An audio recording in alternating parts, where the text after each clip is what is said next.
30 апреля. У нас пошел опять снежок. Пройдемся по набережной, посмотрим, какая она стала. Так красиво. Оживленный переход. Хоп-хоп. Спортсменов опять все засыпало. Только сухо было. Девочка прочищает там снег. Роллеры катаются. Спортсмены бегают. Еще спортсмен.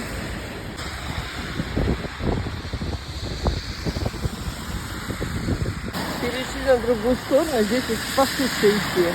Ой, какой пушистенький, беленький. Голубики. Так, переходим на плиточку. По мне так сказочно красиво. Очень-очень, прям вообще. Печки-то полностью из снега вышли.